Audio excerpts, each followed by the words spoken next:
Halo semuanya, selamat datang di Cuanmologis. Semua tentang cuan ada di sini.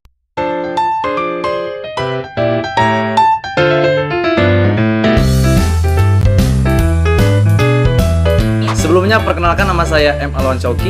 Dan saya Siti Mareta Hartono. Jadi kami akan membawakan 5 berita pada hari ini. Nah, tanpa basa-basi langsung aja kita masuk ke berita yang pertama nih. Nah, teman-teman, jadi untuk berita yang pertama ini ada BRI cetak laba tertinggi. Emang ada apa sih dengan BRI? Nah, jadi perekonomian di Indonesia pasca pandemi COVID-19 berpengaruh positif terhadap kinerja PT Bank Rakyat Indonesia.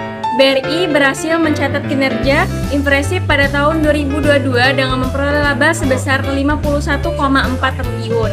Laba ini merupakan laba tertinggi dalam sejarahnya. Laba tersebut melambung tinggi 67,15% secara year on year dengan total aset 11,18% menjadi 1.865,64 triliun. Nah, peningkatan tersebut disebabkan pertumbuhan jumlah nasabah mikro dan dampak positif dari peningkatan laba ini dapat menurunkan cost of credit dari 3,78% di akhir 2021 menjadi 2,50% pada akhir 2022. Wah, luar biasa banget ya Wan, BRI dapat mencetak laba setinggi itu. Ya, luar biasa banget ya. Oke, jadi kita langsung aja masuk ke berita yang kedua nih teman-teman. Nah, jadi di berita kedua ini ada harga batubara yang membaik. Emang harga batubara yang kemarin kenapa ya Wan? Nah, di bulan Januari 2023, harga batubara menurun 4,9% ke posisi 303,45 US dollar per ton. Harga ini merupakan harga terendah sejak pertengahan November 2022 dan diperkirakan adanya beberapa penurunan permintaan. Hal ini berbanding terbalik pada perdagangan dengan harga baru batubara melesat 1,19% ke posisi 204,25 US dollar per ton. Harga batubara ini kembali dikarenakan Cina dan India melipat gandakan pembelian batubara dan juga Eropa mulai kembali meningkatkan impor pasir hitam dan kenaikan harga gas di Eropa. Semoga aja nih ya Wan, harga batubara semakin lama semakin tinggi ya. Karena itu bisa peluang bagi teman-teman yang ingin mencari cuan. Nah, untuk berita yang ketiga ada Pertamina Geothermal mulai melantai di Bursa Efek Indonesia. Emang kenapa ya Tak dengan Pertamina Geothermal ini? Jadi, anak perusahaan PT Pertamina yang bergerak di bidang pemanfaatan energi panas bumi telah resmi melakukan penawaran umum perdana sebanyak 10,35 miliar lembar. Dengan harga 876 per saham, sekitar 85% dari hasil IPO akan digunakan untuk pengembangan usaha PGEO digital dan mendukung kebutuhan operasional lainnya. 15% dari sisa dana IPO telah digunakan untuk membayar sebagian utang perusahaan. Utangan PGEO juga tercatat meningkat dalam setahun terakhir. Selama periode Januari sampai dengan September 2021 membuktikan pendapatan usaha 276,6 juta US dollar. Kemudian pada dari Januari sampai dengan September 2022 angkanya naik 3,9% menjadi 287,4 US dollar. Dan pada Januari sampai dengan September 2021 PGEO mencatat laba bersih sebanyak 66,4 juta US dollar. Kemudian pada Januari sampai dengan September 2022 angkanya naik 67,8% menjadi 111,4 US dollar. Harapannya PGO bisa menjadi prospek yang bagus untuk kedepannya ya teman-teman.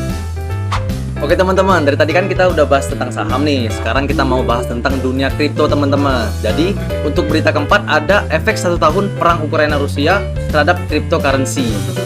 Jadi sudah setahun perang Ukraina Rusia, sampai saat ini masih belum ada tanda-tanda perang akan segera berakhir.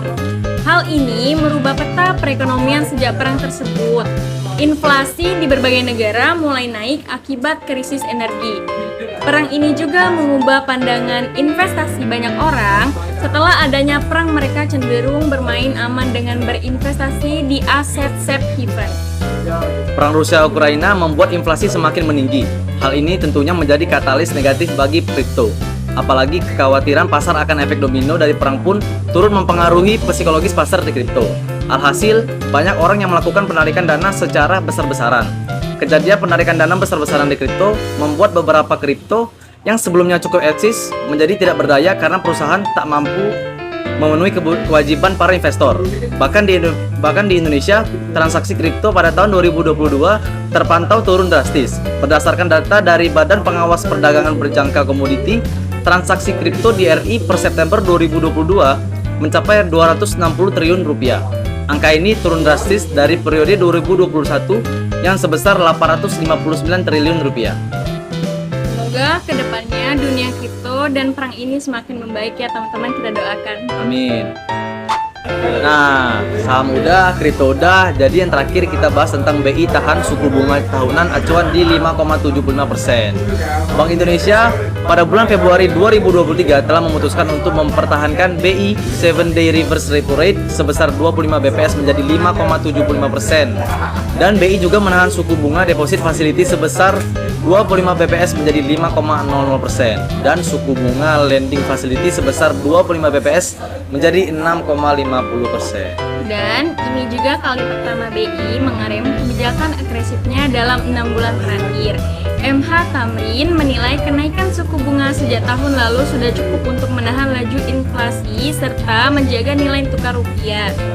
Kepala Ekonomi Bank Pertama, Joshua Padede, mengatakan penahanan suku bunga ini akan menguntungkan sektor ekonomi yang mengandalkan pembiayaan dari bank atau lembaga keuangan lainnya seperti properti dan otomotif, pertanian, dan juga perdagangan. Nah, oke teman-teman. Jadi itulah recap berita pada bulan Februari ini. Jadi gimana nih pendapat teman-teman tentang berita-berita yang telah kami sampaikan? Jika kalian ingin komen, silahkan komen di kolom komentar di bawah. Dan jangan lupa untuk like, subscribe, dan juga share ke teman-teman kalian semua nih. Dan jangan lupa stay tune recap berita di video selanjutnya ya teman-teman. Aku Emalan Syauki. Aku Siti Marita Hartono. Sampai jumpa lagi di Cuan Monologi. Semua tentang cuan ada di sini. Bye-bye.